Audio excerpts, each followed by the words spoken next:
उसमें डायमेंशन कैसे फाइंड करते हैं, आप मुझे बता सकते हैं? जी जी जी, मतलब वेक्टर स्पेस दे रखा है, तो वेक्टर स्पेस या सब स्पेस दे रखा है, तो उसका डायमेंशन कैसे निकालेंगे, ये डाउट है। हाँ तो कोई एक ऐसा क्वेश्चन बताओ जो आपसे नहीं हुआ हो, ऐसा कोई क्वेश्चन है जो आपने ट्राई किया और डायमेंशन नहीं निकाल पाए हो आप, ऐसा कोई क्वेश्चन बताओ मुझे। सर, पीवाईक्यू में था एक हमें वेक्टर स्पेस था। कोई भेजो, एक देखो मैट्रिक्स ढूंढ के दिया बताओ कोई कौन से पीवाईक्यू में, यहाँ भी खोल सकता हूँ, या आप बताओ। 2018 का है सर, वो क्वेश्चन नंबर 17। चलो 18 का 17 खोलते हैं। जैसे कोई पहला क्वेश्चन जो आपको इनकाउंटर जो आप नहीं कर पाओ, पूछो मुझसे या उससे। अच्छा, डायमेंशन का मतलब क्या है, डायमेंशन का डेफिनेशन क्लियर है आपको? Number of independent elements in the basis, number of, हाँ, number of vectors in the basis. Basis क्या होता है, एक ऐसा सेट जो लिनियरली इंडिपेंडेंट होगा एलिमेंट उसके, और वो स्पैन कर रहा होगा वेक्टर स्पेस को। स्पैन का मतलब वेक्टर स्पेस का कोई भी एक एलिमेंट उठाऊं मैं, तो वो उस बेसिस के एलिमेंट का लीनियर कॉम्बिनेशन में लिखे जा सकते हैं। तो वो स्पैन का मतलब है इंडिपेंडेंट, मतलब वो C1 V1 C2 V2 Cn Vn बराबर 0 implies Ci is equal to 0। ये तरीका है करने का। जैसे क्वेश्चन करके समझा देता हूं, आपको समझ आ जाएगा।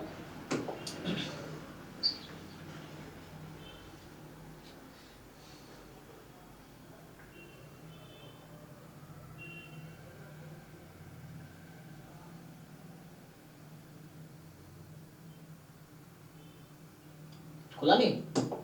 अरे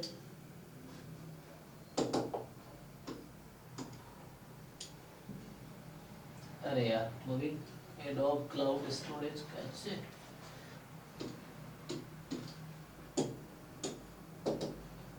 चलिए, तो हम लोग 2018 पे आते हैं सीधा।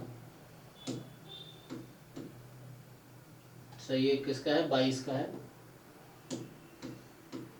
21 का है,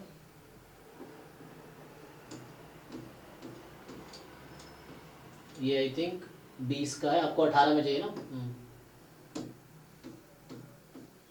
ये 2018 का है। 18 में 17 नंबर है ना, तो 17 नंबर जो है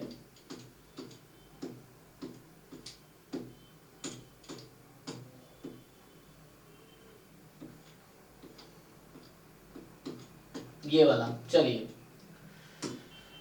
हालांकि मैंने कर रखा है लेकिन दोबारा कर देता हूँ। हमने ऐसे उसमें कराए होंगे ना, आप पीवाई के वाले वीडियोस देखते हो, बैच 3 वाले जो हैं, अगर डाउट वाले। सर वो देख मतलब वीडियो से देखना नहीं है सिर्फ, मैं अक्सर रिकमेंड करता हूँ बच्चों को, सिर्फ वीडियो मत देखो, पहले सॉल्व करो, फिर डाउट सिर्फ देखो, अपना सिर्फ डाउट सॉल्व करो। क्योंकि दुनिया में ना करोड़ों क्वेश्चन है, और करोड़ों में आपको लाखों क्वेश्चन का सोल्यूशन आता है, तो उसका देखने की जरूरत नहीं है, क्योंकि और सारे हम कर भी नहीं सकते। हाँ ठीक है, क्वेश्चन नहीं हो रहे तो बस वो ही देख लिया। यस। तो बस इतना ही करना, आपको सारे नहीं देखने, आप बस सॉल्व करो, जो बच जाए, जो नहीं हो बस उसके सॉल्यूशन देखो आप।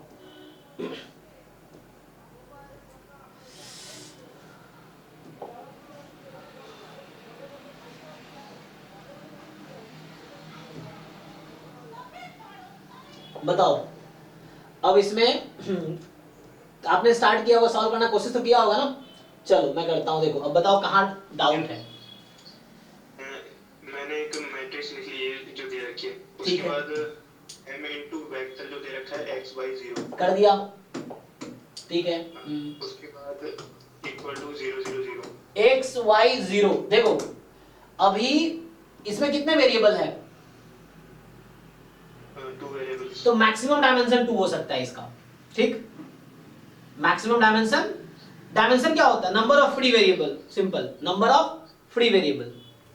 तो अब आप देखो इसमें कितने वेरिएबल को कम कर सकते हो, मतलब आपको कितने फ्री वेरिएबल है वो डायमेंशन बताएगा। तो चलो मैं मल्टीप्लाई करता हूं, m ये है, इसको मल्टीप्लाई करते हैं, तो क्या बनेगी इक्वेशन देखिए, x माइनस, मल्टीप्लाई करो आप इसको इस वेक्टर से, m मतलब ये इक्वेशन लिख रहा हूं मैं, ठीक है ना, तो m को मल्टीप्लाई करो, x माइनस, बताओ आप समझ आ रहा है आपको क्या बनेगा? इसकी मल्टीप्लाई करेंगे x minus y equal to 0। हाँ, और फिर सेकेंड रो को इससे मल्टीप्लाई करेंगे तो भी बनेगा तो इसका क्या आया conclusion, x equal to y। तो इस इक्वेशन से जो रिजल्ट आया वो ये आया।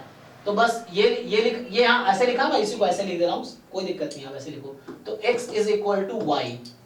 अब बताओ आपके पास कितने फ्री वेरिएबल है, अब समझे नहीं? अब दोनों सेम होंगे, हाँ तो क्या करेंगे, ध्यान से देखो, x और यहाँ y था, और ये इसने कहा इक्वेशन ने कि y को x रख दो, तो मैंने x रख दिया। अब बताओ इसमें कितने फ्री वेरिएबल है? x, जस्ट x ना। अगर मुझे x पता है तो वेक्टर स्पेस का बेसिस का एलिमेंट पता है, x को 1 रख दूंगा तो 1 1 0 is the element of the basis, तो ये बेसिस बन जाएगा। तो इसको ऐसा लिखते हैं ना, आप देखते हो बुक में ये लोग ऐसा करते हैं, और इसी को लिखता हूं मैं स्पैन, या बुक वाले भी लिखते हैं स्पैन 1 1 0, और ये सिंगल नॉन जीरो वेक्टर है तो ये हमेशा इंडिपेंडेंट होगा। तो सिंगल नॉन जीरो वेक्टर हमेशा इंडिपेंडेंट होगा, तो ये इंडिपेंडेंट भी है, स्पैन भी कर रहा है। तो अगर मैं बेसिस भी लिखना चाहूं तो इस v का बेसिस मुझे आ गया ये 1 1 0। अच्छा आपके कंक्लूजन पे आते हैं, तो what is dimension of v?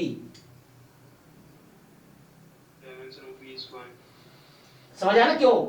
कितने वेरिएबल फ्री है यहाँ पे? यहाँ पे कितने फ्री वेरिएबल है? एक। फ्री मतलब कितने वेरिएबल है यहाँ पे अवेलेबल? x, तो डायमेंशन इज 1। तो dimension of v is 1। w पे है? चलिए सेम चीज आप w के साथ करेंगे, करके बताइए मुझे क्या आएगा डायमेंशन। अब सेम चीज w के साथ कीजिए, तो w में क्या है? अब ध्यान देना यहाँ पे देखो, वहां x y 0 था तो दो ही वेरिएबल था, मैंने कहा मैक्सिमम डायमेंशन 2 हो सकता है, या तो 2 होता या 1 होता या 0 होता डायमेंशन। अगर मानो यहाँ से आया था x बराबर 0 y बराबर 0, या चलो x बराबर y आया ना, अगर ऐसा होता एग्जांपल के लिए कि x प्लस y 0 हो जाता और x माइनस y भी 0, तो सॉल्व करते तो आ जाता x बराबर 0 y बराबर 0, तो मैं क्या करता फिर x को भी 0 रख देता, y को भी 0 रख देता, तो कितने फ्री वेरिएबल बचा? 0 हो गया, डायमेंशन 0 हो जाएगा। तो इसका मैक्सिमम डायमेंशन 2 हो सकता था, उससे कम 1 हो सकता है, 0 हो सकता है, डिपेंड करता है दिस कंडीशन। चलो यहाँ पे आते हैं, यहाँ देखो यहाँ क्या है, x y z such that mx y z is 0, तो क्या बनेगा equation? x minus y plus z is 0 and x minus y minus z is 0। ठीक। अच्छा मुझे बताओ w की मैक्सिमम डायमेंशन क्या हो सकती है? 3। बाकी मिनिमम 3 1 2 0, मतलब 3 2 1 0 कुछ भी हो सकती है, हालांकि दो ही इक्वेशन है, उससे डिसाइड कर लेंगे। फिर से आपका काम क्या है? इसको सॉल्व करना। ठीक, देख लो मैं सही इक्वेशन लिखा हूं ना, x minus y plus z, x minus y minus z. आओ इसको सॉल्व करते हैं। तो उसको सॉल्व करो जरा, क्या कर सकते हो? ध्यान से देखो, एक आ जाएगा x माइनस वाई बराबर जेड, और एक आएगा x माइनस वाई बराबर माइनस जेड। दो इक्वेशन है ना, सही है। और यहां से कंक्लूजन क्या है? z बराबर minus Z, left side equal right side equal, तो यहां से 2z बराबर 0, तो z बराबर ओके। अब आगे प्रोसीड करते हैं इसी के साथ। तो यहाँ z को 0 रख दो, या इसके साथ मर्जी है तुम्हारी, z को 0 रख दो, तो x माइनस वाई बराबर 0, x माइनस वाई बराबर 0, दोनों इक्वेशन सेम बन गई, तो x बराबर y। तो अब w लिखता हूं मैं यहाँ पे, देखो फिर से w लिखता हूं मैं। So w is x y z, condition क्या आया कि x is equal to y and z is equal to 0। तो आपको देखना है number of free variable using this condition. चलो यूज कर लेते हैं। तो मुझे कहा x को y को इक्वल करो, तो x और z को क्या रखो? 0। फिर से बताओ, how many free variable are there? 1। तो डायमेंशन कितनी हो गई? 1। तो दोनों का डायमेंशन 1 हो गई। तो डायमेंशन ऑफ w भी 1 और डायमेंशन ऑफ v भी 1। चलो आगे। तो बोला है v का डायमेंशन 2 है, गलत। v का डायमेंशन 2 है, w का गलत।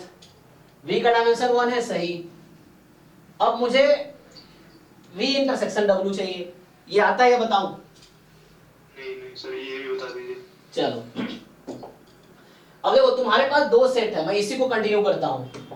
दिस सेट इज v, तो इसको मैं बाद में चेंज किया था ना, ये पहले क्या था यहाँ पे, ये यहाँ पे क्या था शुरू में, मतलब क्वेश्चन में क्या था? x y 0, हाँ वही लिखता हूँ यहाँ पे, x y z है क्वेश्चन में। चलो अब ये दो सेट को देखो ध्यान से, ये दो सेट है आपके पास, यू हैव 2 सेट्स। अब मुझे उसका इंटरसेक्शन निकालना है, तो मुझे निकालना है v इंटरसेक्शन w। ठीक, मतलब दोनों में कौन से हैं? तो सिंपल एक सेट ये है जहां पे x y 0 है, x बराबर y है, और हाँ यहाँ भी z 0 है ना, यहाँ भी z 0 है, तो z को अगर 0 रख देंगे तो ये तो बराबर ही बन जाएगा। तो एक्चुअली दोनों सेट ना इक्वल ही हो गया। अब अगर z को मैं 0 रख दूं तो x बराबर y हो गया। अब ये बचा ना, देखो अब इंटरसेक्शन निकालने हैं दोनों में कि यहाँ कह रहा है x y, अच्छा यहाँ ही देख लो, चलो छोड़ो, ये क्या था, x x 0 आया था ना ये, और ये क्या आया है 0 x 0 सेम है डिफरेंट है, सेम है। सेम है। तो मतलब ये हो गया कि v इंटरसेक्शन w एक्चुअली क्या है बताओ, दो सेट इक्वल है, इंटरसेक्शन क्या होगा, दो साइड्स इक्वल है तो इंटरसेक्शन तो सेम है, एक साइड आ जाएगा। कोई एक लिख दो, हाँ v w, और क्या ये 0 है, क्या v 0 वेक्टर था, नहीं था ना, x x 0 है ना, ये तो x कोई भी रियल नंबर हो सकता है यहाँ पे, तो d वाला गलत, क्यों गलत, 0 वेक्टर तो नहीं है ना, they are non zero actually, मतलब they may be non zero, मतलब अगर x 0 लोगे x 0 ले नहीं सकते तुम, x 0 लोगे तो बेसिस के एलिमेंट वो हो जाएंगे फिर, है ना, तो x को नॉन जीरो लेना पड़ेगा, ठीक है ना। सो ये दोनों v w इक्वल है, जो कि 0 वेक्टर तो नहीं आ रहा, x x 0 x x 0। तो ऐसे ही और भी कोई क्वेश्चन अगर तुम्हें जो नहीं हुआ, अब ट्राई करके देखो, आइडिया मिल गया होगा क्या करते हैं। Number of free variable in the vector space is the basis, is the dimension of the basis, dimension of the vector space, ठीक है। ठीक है सर, थैंक यू। हाँ, और अगर कोई क्वेश्चन हो तो पूछ सकते हो, डाउट क्लास है 9 to 11 ऐसे, तो देख लो, अगर कोई क्वेश्चन हो तो 9 to 11 ज्वाइन कर सकते हो। ठीक है सर।